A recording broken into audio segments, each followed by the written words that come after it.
Welcome to the Digital Marketing Insights podcast, brought to you by Brightside Digital.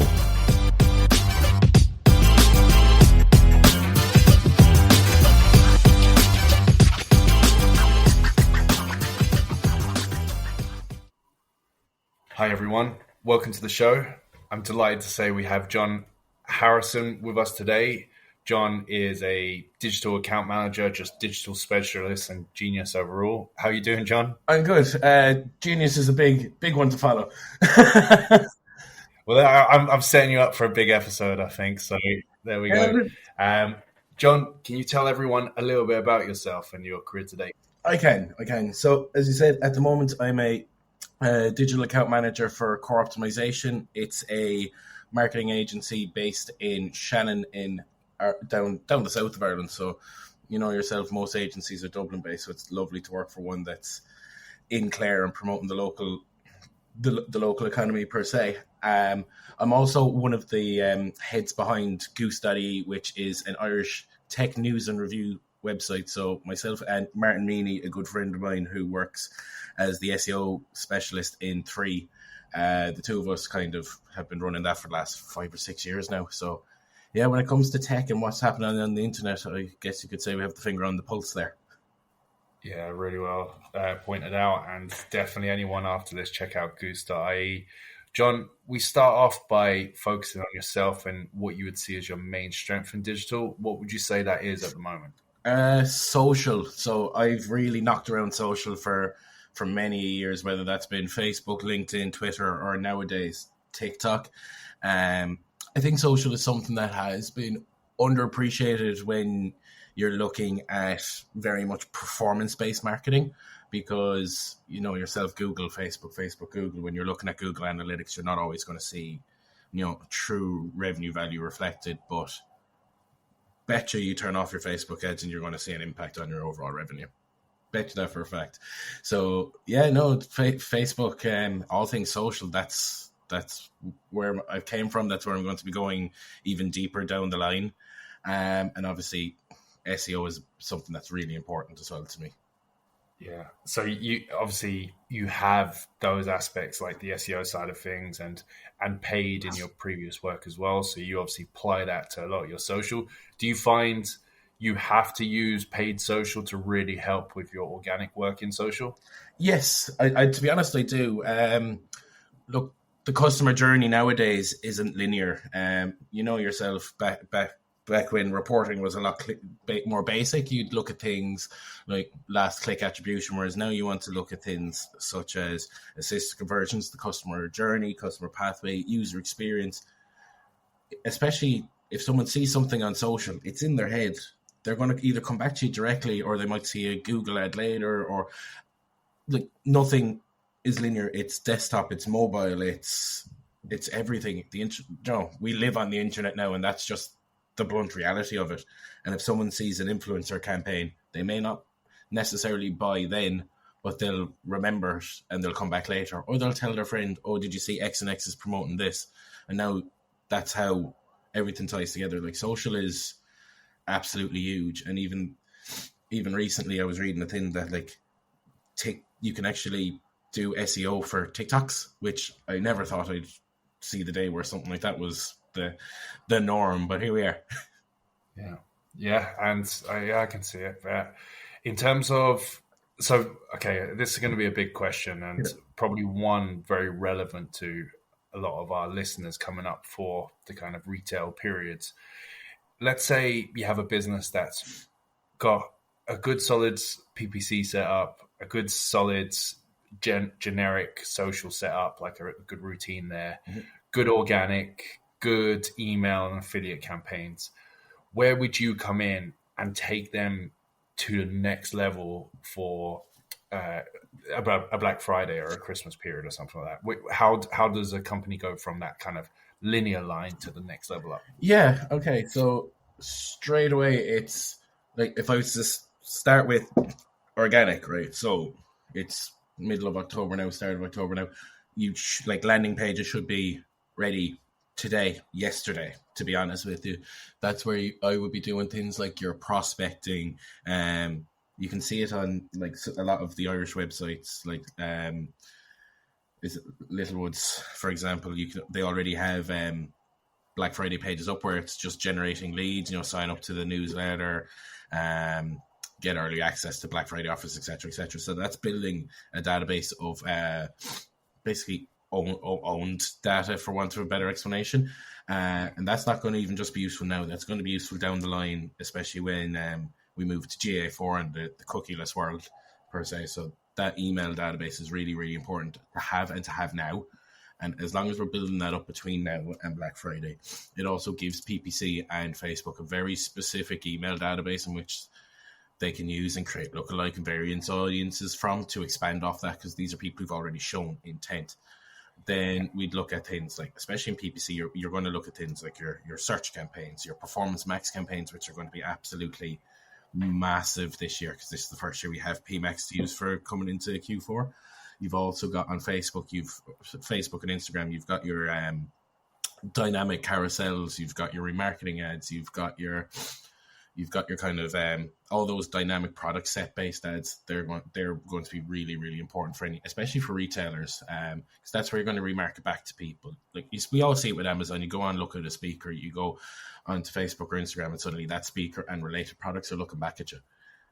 And essentially, by tying all of these pieces together, by making sure the organic is there prospected now, by getting the right campaign set up on your social suite, and getting especially Performance Max on the Google suite, and as long as you're using the right audiences, everything's going to essentially communicate with each other. So if somebody comes and sees something organically, they're going to get it advertised back through Facebook. If someone is seeing a particular person on Facebook, we're sharing that data back to Google Ads, and they're catching them on the display discovery network.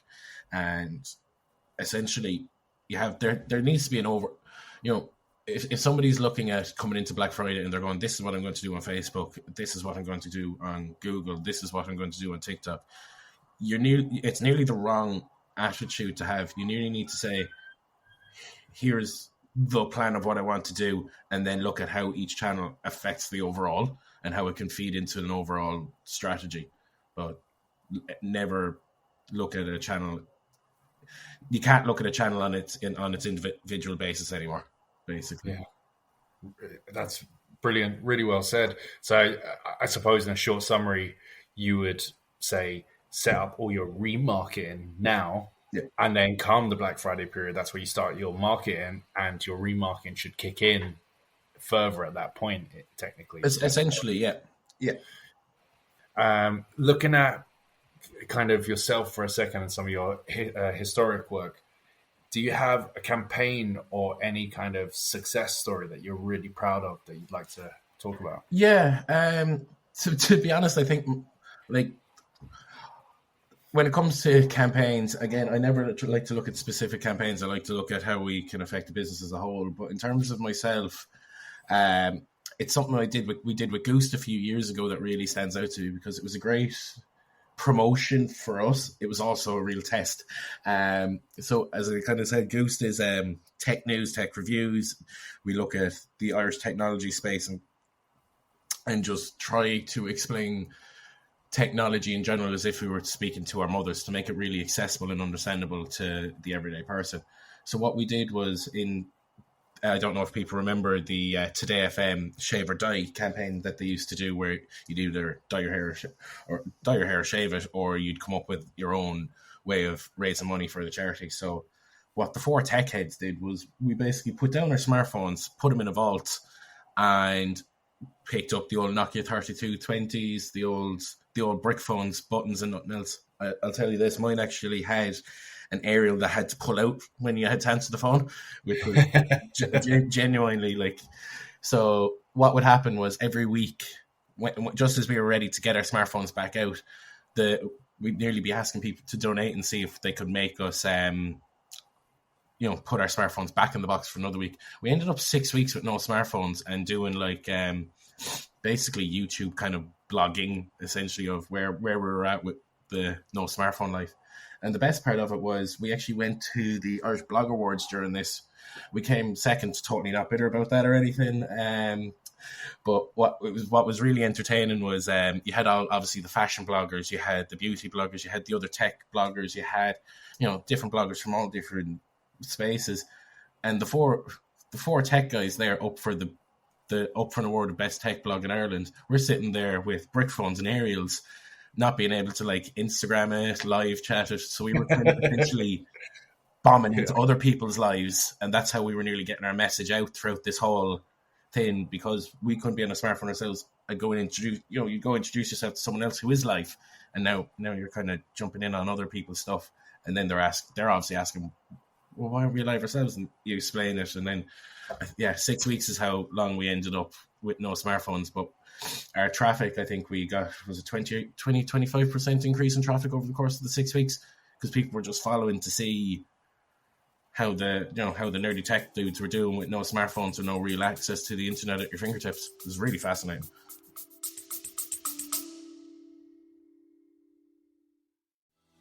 Are you tired of working a job you hate? I'm Mark Savant, host of the After Hours Entrepreneur Podcast, and I know that feeling. I used to wake up every morning dreading the day, and after years of effort, I was able to leave my job and do something that I love. You can too. The After Hours Entrepreneur Podcast is your guide to building profitable six-figure years. I'm sharing the lessons that I wish I knew and bringing on experts like Pat Flynn, Jasmine Star, and more. Click the link. You don't need to dread Mondays anymore. Take action and build a life you love. Yeah, and Goose.ie is a fascinating kind of site, because I'm impressed. Like I think you have a lot of traffic going to that site. I kind of just did a kind of back check and looking at some of the data. But can you talk a little bit around that? Have you really tried to monetize that, or is that just Actually, this is a fun one. So initially, right, so if like, as I said, we're doing this a few years now. So when we kind of started, we were obviously teaching things like ad blockers, VPNs, and trying to make that a lot more understandable to people. So we were very much of the opinion, if we were telling people about ad blockers, we couldn't really do advertising ourselves. So we were looking at like other ways to monetize. Now, I don't know. You can obviously see the site, so there's totally ads there now. So all our best efforts to avoid it failed, but we did try different things. We obviously did things like affiliate marketing, where we'd work with Amazon, Huawei, Sony, whoever it might be, and do click-through links and bits and pieces like that. Look, it's not something that's going to make myself or Martin very rich at all, but we've also, things like the hosting, things like the domain, we've never really had to put money in our hand in our own pocket to drive it. And realistically, the traffic that we've managed to get from that is a lot down to the SEO work. And like, Martin's an absolute wizard with that. And like, I kind of brought the social side. I brought some background stuff to the table when we were kind of working on it. But what Martin's able to do on SEO and how he's even helped me progress in SEO that's a big reason of why we got to where we're at.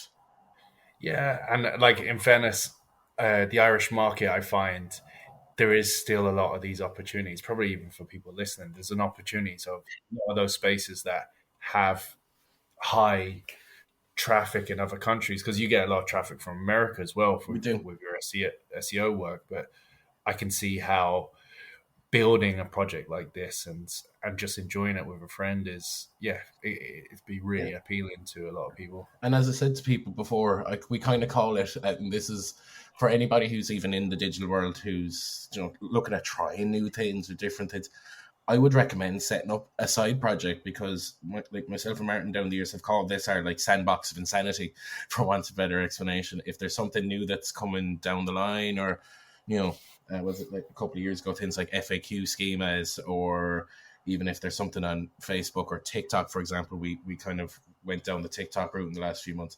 We try it there before we bring it back to our jobs. Like, say, okay, I've tested this. I know it works. I know it works on a small scale for me. So can I bring this to a client in my job, or, how is these skills transferable into my day job? Like, to be Yeah, honest, brilliant way of putting it. Sandboxing for yourself first and then putting it to a client.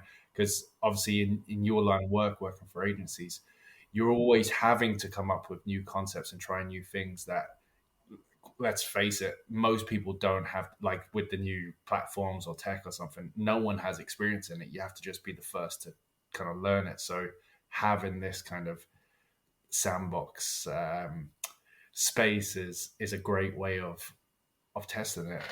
I'm very impressed with that. Um, uh, in terms of your softwares, John, is there anything that you use that really you swear by enhances your role? oh, do you know what? I really like Zapier. What Zapier is, it's kind of like, how to explain Zapier. Jesus, that might have been biting off a big one. Zapier is kind of like an if this then that type tool. So the things I would use that for would be especially the lead gen type campaigns on Facebook. So they obviously go into a place called the Lead Center. But if you're working for like let's say an insurance company and you want to do those kind of quick quotes, that needs to get to somebody's inbox now rather than someone who's checking Facebook once or twice a day. So what you do is set up this Zapier integration, which says once this form is submitted and goes to the Lead Center of Facebook, this email gets sent to Y person with line A, B, and C of information. So it just means you're getting a real quicker process.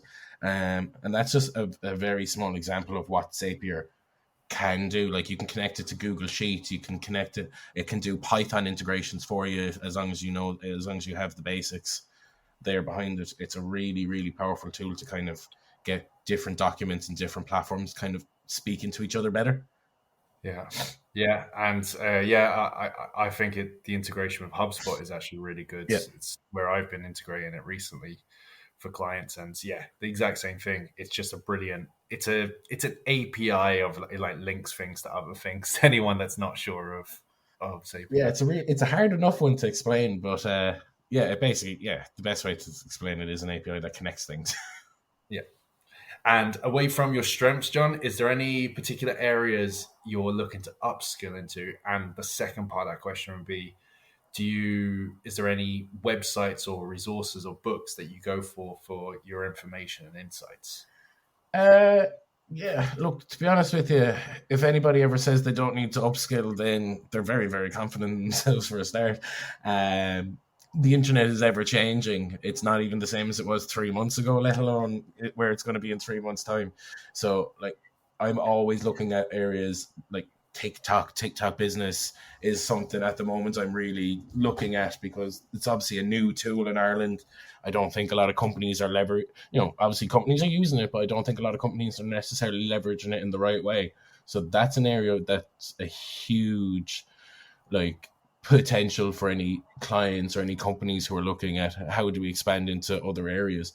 So even just tools I'd use, it's just general online resources, to look at just researching.